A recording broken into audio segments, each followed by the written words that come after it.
बच्चों आज की वीडियो में फिर से आ गए हैं आपको कक्षा 9 का मैथ पढ़ाने के लिए। आज हम पढ़ने वाले प्रश्नावली 1.1 का पहला क्वेश्चन और ये हमारा दूसरा लेक्चर होगा इस चैप्टर का। इससे पहले हमने संख्या पद्धति के पूरा इंट्रोडक्शन के बारे में पढ़ाया था, यानी प्राकृतिक संख्या, पूर्ण संख्या, पूर्णांक, अपरिमेय, परिमेय, अभाज्य, भाज्य और वास्तविक संख्या, ये सभी संख्या हमने पढ़ाया था कि ये सभी क्या होते हैं, इनके डेफिनेशंस लिखवाए थे और इनको अच्छी तरीके से हमने क्लियर किया था कि ये क्या होता है। अगर आपने वो वीडियो ना देखा हो तो आप उसे भी जाकर जरूर देख लें।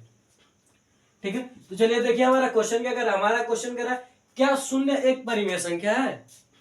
क्या आप इसे पी बटे क्यू के रूप में लिख सकते हैं, जहां पी व क्यू पूर्णांक हो और Q is not equal to zero, Q zero के बराबर न हो। तो हम सीधे सीधे कहेंगे हाँ, शून्य एक परिमेय संख्या है।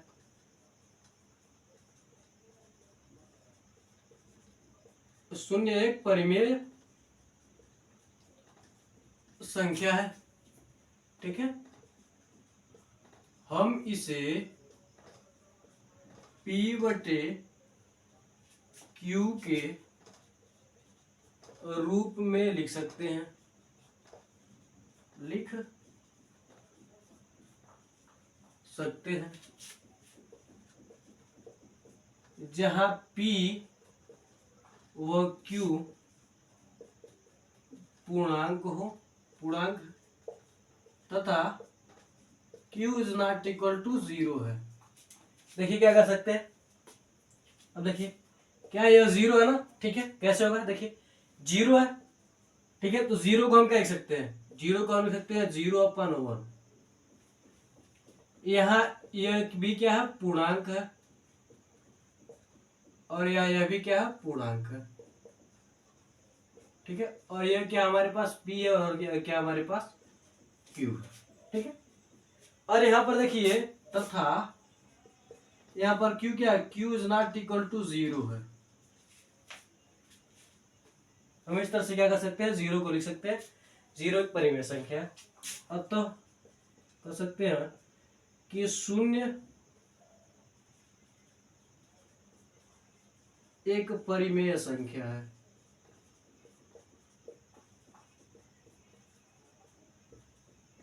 ठीक है, आपका क्वेश्चन बस इतने में क्या हो गया, सॉल्व हो चुका है। बस आपको यह लिखना है कि यह शून्य एक परिमेय संख्या, इसे हम पी बटे क्यू के रूप में लिख सकते हैं, जहां पी व क्यू पूर्णांक है और Q is not equal to zero है।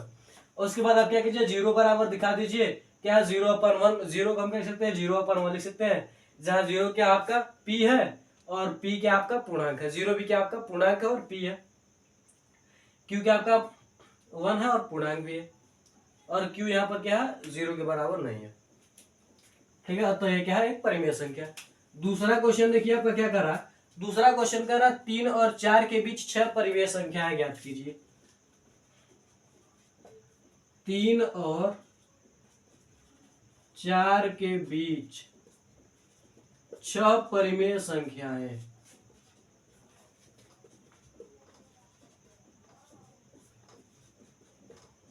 ज्ञात कीजिए। 6 परिमेय संख्याएं ज्ञात कीजिए, इसे भी हम क्या करेंगे, सॉल्व करेंगे। सबसे पहले हम किस पर ध्यान देते हैं, परिमेय संख्याएं जब भी क्या इतने इतने और इतने के बीच क्या कीजिए, परिमेय संख्याएं ज्ञात कीजिए।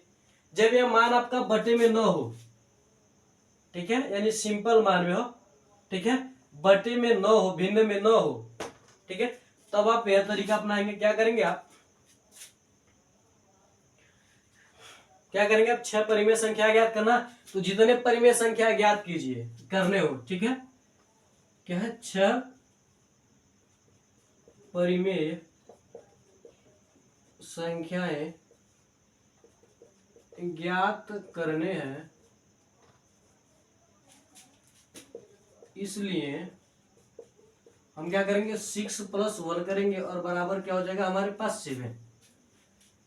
ठीक है, इसलिए हम क्या करेंगे, 6+1, जितने परिमेय संख्या ज्ञात करने रहे उसमें क्या करेंगे, हम 1 प्लस कर देंगे।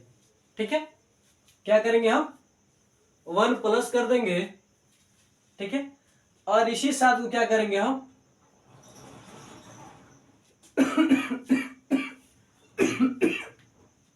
और हम इसी साथ को क्या करेंगे, इसे हम क्या लिख सकते हैं, 3, इसी 7 को हम क्या करेंगे, 3 से गुणा करेंगे और 3 से क्या, और 7 से गुणा करेंगे और 7 से क्या करेंगे, भाग करेंगे। और सेम दूसरा, पहला अंक हो गया, दूसरा अंक 4 से क्या करेंगे, 4 को क्या करेंगे, 7 से गुणा करेंगे और 7 से क्या करेंगे, भाग करेंगे। और काटना तो बिल्कुल है 4 से 7, इस तरह से नहीं करना, ठीक। अब इन दोनों के बीच का संख्या आप निकालेंगे जब, तो क्या हो जाएगा आपके पास, देखिए 7 तरीके क्या हो जाएगा हमारे पास, 21/7 हो जाएगा, और 7 चौको 28 बटे क्या हो जाएगा हमारे पास, 7 हो जाएगा। 21/7 और क्या हो जाएगा, 28/7 हो जाएगा, ठीक है। तो देखिए इन दोनों के बीच, अब हमें इन दोनों के बीच क्या करना है, 6 परिमेय संख्या ज्ञात करना। तो सीधे सीधे ऊपर से बढ़ते जाइए, क्या हो जाएगा, 22/7, 23/7, 24/7, 25/7 और 26/7, और क्या हो जाएगा हमारे पास, 27 क्या हो जाएगा, 7 हो जाएगा। तो गिन लीजिए, 1 2 3 4 5 6, 6 परिमेय संख्या, यानी 21/7 और 28/7 के बीच की यह परिमेय संख्या है। यानी कह सकते हैं कि हम 3 और 4 के बीच में यह क्या है, यह सभी क्या है, 6 परिमेय संख्या है। सबसे पहले हम क्या करेंगे, जितने परिमेय संख्या है ज्ञात करने के लिए दिया रहा है उससे क्या करेंगे, हम एक जोड़ लेंगे, ठीक है। और उसके बाद जितना आएगा, तो जिन दोनों के बीच में कहे पहले उससे क्या कीजिए, ऊपर नीचे यानी 7 से भाग दीजिए और 7 से गुणा कीजिए और 7 से क्या कीजिए, भाग कीजिए, इस तरह से, ठीक है। और फिर दूसरे वाले से भी सेम प्रोसेस, और उसके बाद ये आ जाएगा। अब इन दोनों के बीच आप आसानी से निकाल सकते हैं। तो आप स्क्रीनशॉट लीजिए, बढ़ते अगले क्वेश्चन की ओर। स्क्रीनशॉट आप ले लीजिए।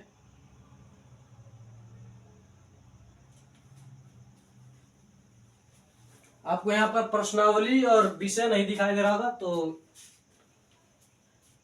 आप देखते रहिएगा बढ़िया से। इस बार प्रश्नावली को उधर कर देंगे हम, तो समझ में आएगा। आप स्क्रीनशॉट ले लीजिए।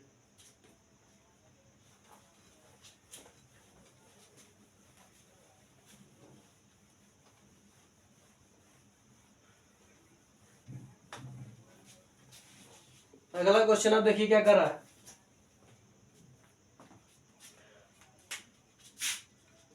तीसरा क्वेश्चन कर रहा है हमारे पास,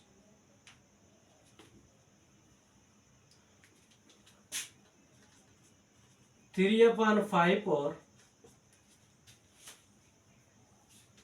4/5 के बीच 5 परिमेय संख्या ज्ञात कीजिए। के बीच 5 परिमेय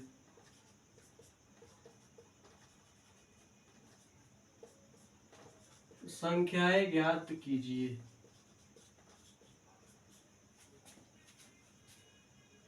कीजिए 5 परिमेय संख्याएं ज्ञात कीजिए, ठीक है।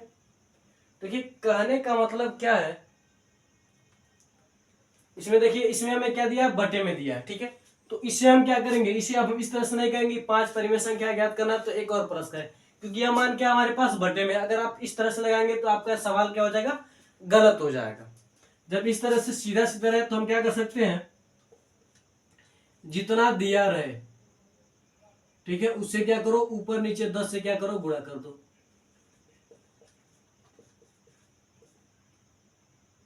सॉरी, 4/5 गुणे 10 से क्या करो, गुणा कर दो। जब हम 10 से गुणा करेंगे तो हमारे पास क्या हो जाएगा, 4/5 हो जाएगा, ठीक है। और क्या हो जाएगा हमारे पास, और क्या हो जाएगा हमारे पास, इस तरह से हो जाएगा हमारे पास, ठीक है। तो अब क्या करेंगे, हमारे पास क्या हो जाएगा, 30/50 और 40 क्या हो जाएगा, 50 हो जाएगा। 30/50 और क्या हो जाएगा, 40/50 हो जाएगा। आगे हम सोल्व करेंगे, ठीक है। तो इन दोनों के बीच तो क्या हो जाएगा हमारे पास, 31/50, 32/50, 33/50, 36/50, सॉरी 34/50 क्या हो जाएगा 35/50 हो जाएगा। यह क्या हो जाएंगे, इन दोनों के बीच की क्या हो जाएंगी 5 परिमेय संख्या हो जाएंगी। इन दोनों के बीच की क्या हो जाएंगी, यह 5 परिमेय संख्या हो जाएंगे। ठीक है, तो आप इसे भी सॉल्व कर लीजिए, इसे भी नोट कर लीजिए, स्क्रीनशॉट ले लीजिएगा। ठीक है, इसके भी ऐसे कई सवाल होते हैं जो बढ़िया से नहीं आता है, लेकिन वैसे आपका यह बहुत कम पूछा जाता है। आपको यह इस तरह से उलझाव क्वेश्चन नहीं देगा, आसान वाला लेकिन उलझाव थोड़ा सा। ठीक है, तो आप इसका स्क्रीनशॉट ले लीजिए। अगला देखिए हमारे पास चौथा क्या करा है, चौथा करा सत्य और असत्य बताना है। ठीक है, सही और गलत यानी सत्य और असत्य बताना। पहला क्या करा है, प्रत्येक प्राकृतिक या फिर प्राकृत संख्या एक पूर्ण संख्या होती है, एक पूर्ण संख्या होती है, तो कहेंगे एकदम सत्य है। क्या कहेंगे, सत्य है। ठीक है, होती है। क्यों, क्योंकि क्या होता है, जो पूर्ण संख्याएं होते हैं वो क्या होते हैं, प्राकृतिक संख्याओं के साथ साथ शून्य का सम्मेलन होता है, इसलिए क्या होता है, यह क्या होगा, सत्य होगा। कारण में आप सीधे सीधे क्या करेंगे, पूर्ण संख्या का क्या करेंगे, आप परिभाषा लिख देंगे सीधे सीधे। ठीक है, दूसरा देखिए, दूसरा क्या करा, प्रत्येक पूर्णांक एक पूर्ण संख्या होती है, प्रत्येक पूर्णांक एक पूर्ण संख्या होती है, एक पूर्ण संख्या होती है, तो आप सीधे सीधे इसे कर देंगे असत्य है। क्या कहेंगे आप, असत्य। क्यों, कारण में आप क्या लिखेंगे, क्योंकि सभी धनात्मक, जीरो से लेकर सभी धनात्मक तो पूर्ण होंगे, पूर्णांक के सभी धनात्मक तथा जीरो अंक क्या होंगे, पूर्ण संख्या होंगे, लेकिन ऋणात्मक संख्या जो होगा वो क्या होगा, पूर्ण संख्या नहीं होगा। आप क्या करेंगे, पूर्ण संख्या और पूर्णांक का परिभाषा लिख दीजिएगा कारण में। आपके इससे दो फायदे होंगे, आपका कारण भी हो जाएगा और आप क्या करेंगे, आपका याद भी हो जाएगा। कारण यह है कहने का कि जो पूर्णांक होता है वो क्या होता है, माइनस में भी होता है, लेकिन पूर्ण संख्या जो होता है वो क्या होता है, माइनस में नहीं हो सकता। आप चाहे तो यह भी लिख सकते हैं कि पूर्णांक माइनस में भी हो सकता है, लेकिन पूर्ण कभी भी माइनस में नहीं होगा, पूर्ण संख्या कभी भी माइनस में नहीं होगा। तो आप चाहे डेफिनेशन लिखने से बढ़िया यह भी लिख सकते हैं, जो मैंने अभी आपको बोला कि पूर्णांक ऋणात्मक भी हो सकते हैं, परंतु पूर्ण संख्या कभी ऋणात्मक नहीं होगा। तीसरा देख लीजिए क्या करा, प्रत्येक परिमेय एक पूर्ण संख्या होती है, प्रत्येक परिमेय एक पूर्ण